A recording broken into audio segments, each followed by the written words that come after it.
Well, this past week, we've seen the Prime Minister making funding announcements in Alberta. Now the Premier is pushing back, and she's got the Mayor of Calgary upset about it. So much happening in provincial politics this week. And to break it down, I'm joined by Tyler Dawson, who is the Alberta correspondent for the National Post. Tyler, great to have you on again. Thanks for being here. Thanks for having me. Absolutely. Okay, so we've recently seen the Prime Minister making a cross-country campaign-like tour to announce extra funding for housing in certain municipalities. And just last week, he visited Calgary. Now, there's been some criticism that he's stepping on the toes of issues that should be left up to provincial governments. So now it looks like the Alberta government will soon introduce legislation to prevent municipal governments from making direct deals with the federal government. Tyler, can you give us more details about this? Yeah, so this is actually not a super new idea in Alberta. Jason Kenney had sort of pitched the similar thing, and it had not really gone anywhere. And Quebec actually already has similar rules. And the gist of this is that municipalities are, yes, they're the third level of government, but they're also very much creatures of the province. And so the province has quite a bit of, sort of legal constitutional sway over the way cities operate. And in the current context, what that means is that the provincial government is not necessarily happy with the federal government saying, aha, maybe we disagree with the province on something, but maybe if we go to the cities, we can give them money, we can hash out a deal with them and achieve at least a portion of this goal that we have, whether that's housing, whether that's transit funding, perhaps that's road funding, other infrastructure funding, things like that. So the province basically wants to be able to say, these are our priorities, these are the priorities that we feel the city should have, and they should not be, sidestepping whatever our plans are in order to make deals with the federal government. So this is, as I say, not particularly new, certainly going to be complicated. As you can imagine, there's all sorts of things that fall under municipal and provincial jurisdiction. There's all sorts of potential funding arrangements or deals you can imagine being made. So it'll be, I think, a little bit tricky to write legislation around this and to enforce it and manage it in a way that is still allows for a functioning government. But this is part of the province wanting to make sure that the municipalities are all sort of on the same side of the issues as they are. Also, a bit of a jab in the eye at Justin Trudeau. As is off, I bring this up all the time when we talk about Alberta-Ottawa issues. Would this be the sort of thing the government of Alberta would be pursuing if it was a Prime Minister Pierre Poilievre we were talking about? Or is this, a little bit of a conservative versus liberal, Alberta versus Ottawa kind of thing going on? So I think there's the on the ground effects of this, but there's also the political dynamic of just not being that happy about, as you say, Ottawa coming in and stepping on a few toes. Right, and I understand that Calgary Mayor Jyoti Gondek is not very happy with Premier Smith about this either. No, she's not, and it's good you brought that up because you can imagine that municipal leaders are like, oh, fabulous, we want money for whatever. Maybe the feds have it, or the feds come knocking and they're thrilled to have the money. And so that's essentially what she's saying. She's saying, well, this creates a whole other layer of bureaucracy. If the federal government needs to go through the province, and the province to us, then us to the province, and the province to the feds, you can imagine that it could potentially slow down the receipt of money. It can slow down deal making, things like that. So she's not wildly happy. And I actually would be skeptical if any municipal politician was wildly enthusiastic about this, because they probably like the independence that they have. Oh, absolutely. And of course, speaking of municipalities, the Alberta government is also moving ahead with legislation that would allow for municipal political parties. So, Tyler, can you explain?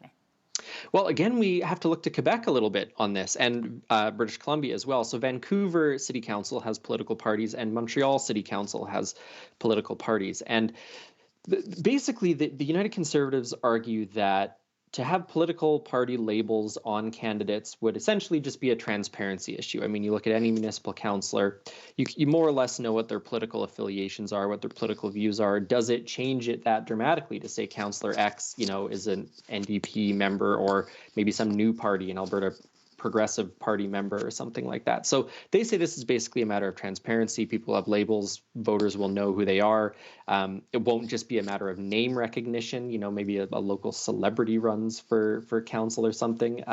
You'd be able to know what their affiliations are beyond just their name. So that's sort of the argument in favor of it. That's sort of the argument the government is making. Critics say, well, look, how well does the partisan political system function in the legislature when everyone spends all day trying to claw each other's eyes out? How well does it work in Ottawa? And why would we bring that dysfunction to municipal councils. And so that's what Alberta Municipalities, a sort of advocacy group that represents, hundreds, I guess, of towns, villages, and cities around the province are saying. They're saying, well, look, if transparency is the issue, there's maybe other ways to do that. There could be donation limits to municipal councillors. There could be disclosure, financial disclosure rules. There's all these other things, they say, that could be done that wouldn't bring political parties into the system. So, again, old idea, is done elsewhere, is rarely done elsewhere in Canada, only really two big cities, and certainly very, very controversial because, again, something the province might like, probably something that municipal folks wouldn't like that much. And the other thing that I should add on this, which is related but slightly different, is Conservatives don't tend to perform super well in municipal elections, specifically in Edmonton and Calgary. Mayor Jyoti Gondek, quite a progressive mayor. Mayor Amarjeet Sohi in Edmonton, quite a progressive mayor. Edmonton has a very progressive council, for example, Calgary as well.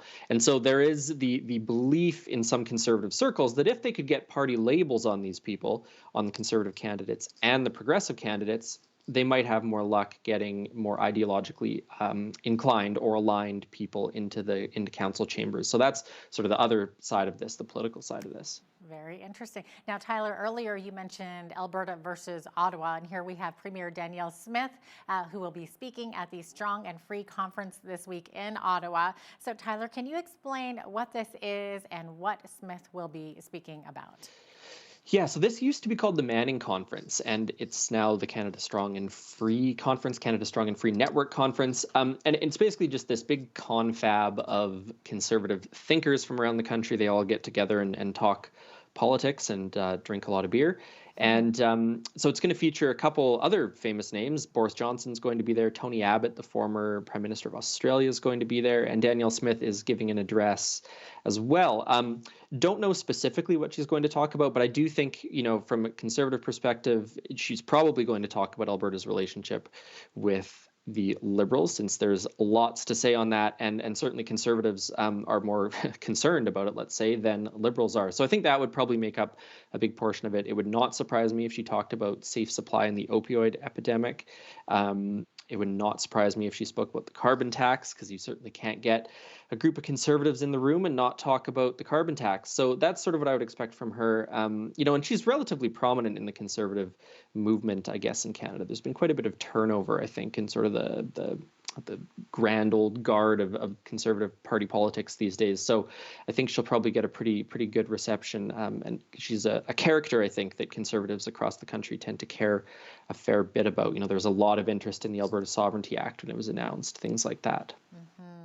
Okay, now you mentioned the opioid crisis there, and of course that means addiction. So the Alberta government is spending $5 million on a new Canadian Centre of Recovery Excellence, which is a mental health, it's part of the Mental Health and Addictions Crown Corporation, right? So Tyler, this is basically a recovery-oriented perspective on addiction and mental health, isn't it? Yeah, so what they call the Alberta model is basically the idea that addicts should be sort of run up this system where the end goal is recovery. The end goal is to break the addiction, get them into treatment, return them to society and jobs and housing and all that sort of thing. And it's obviously a very controversial idea. There's lots of debate in addictions and mental health circles about the best way to approach people, treat people, meet them where they're at, that sort of thing. But for the last few years, since Jason Kenney became premier, really, Alberta's been pushing this idea of recovery-oriented treatment quite strongly. And so this center that they're funding is going to be sort of a research and analysis organization. What is the research telling us about the best way to tackle addiction? What is the, if you have a recovery center or an addictions facility doing treatment, this Crown Corporation might do an analysis of their work. So it does seem to be framed sort of within this Alberta model, this recovery-oriented model that I spoke about. And this has also led to some controversy because, as I say, there's the big debate over this. So is the government, funding a research center that's going to come back with just research that's, ideologically friendly towards them? And Dan Williams, the addictions and mental health minister, said, no, they'll be allowed to do and publish research that won't align with our political priorities necessarily. But of course, that hasn't totally allayed some of the concerns that folks have. So it'll be interesting to see what they do when they get up and running. There is some suggestion that they might partner with, say, the University of Calgary, the University of Alberta, University of Lethbridge on some of these research projects. So remains to be seen exactly what that's going to look like, still in the early phases of it, but certainly a part of this much larger scheme of the Alberta perspective on recovery. Okay, here's a sort of a disturbing one. The Alberta Teachers Association released data this week detailing the stressors they face in the classroom. And it looks like 52% of teachers have come across aggression or threats of violence in their classroom. And that is an exceptionally high number. Now, the Alberta Teachers Association is saying it believes this comes from social changes during the pandemic. Tyler, can you go into detail a bit more about what Jason Schilling is talking about? Yeah, so the idea is that there's been basically bad behavior in schools is maybe the simplest way to sort of simplify it. And there's aggression on the part of students towards teachers, aggression between students. There's some parental aggression being directed at parents and things like that. And so they raise these concerns of what teachers are having to deal with sort of on a daily basis, perhaps. And they also try and pin down what are some of the things that teachers are hearing among students or directed at them. And some of that is political in terms of the pandemic. Some of that is based on race or gender. And so they're basically saying that, look, we had the pandemic that created some obvious sort of social schisms in society, a lot of anger on both sides. You have the effects of social media where young people are exposed to, say, influencers who have violent or misogynistic views. You have you've content coming at them daily about all the horrors of the world, and that this sort of stuff is sort of ending up in classrooms and in schools. And you also have, as a consequence of the pandemic, as a consequence of social media, perhaps a decline in empathy between kids, between parents and teachers and other students and things like that. So they're basically suggesting that there's this bubbling pot of sort of what you would call social problems, I think, if we were talking about adults or workplace or something like that they're seeing in classrooms. And they're just sort of raising the alarm and saying, look, we're dealing with these things on a daily basis between students, and people should be aware of what we're dealing with, and also how their students, their kids are behaving in the classroom. So pretty eye-opening stuff. A bit hard to say what some of those things are. What is being perceived as threatening, what is being perceived as aggression, what is being perceived as inappropriate comments and whatnot. It's easy to imagine that there are high school students having a debate about something that could be perceived as harmful or unkind to other students. So, obviously a lot of other factors go into play here, but, I think the conclusion at the end of the day is teachers are saying, look, we're dealing with sort of this unprecedented drama among students, and the public needs to know about it.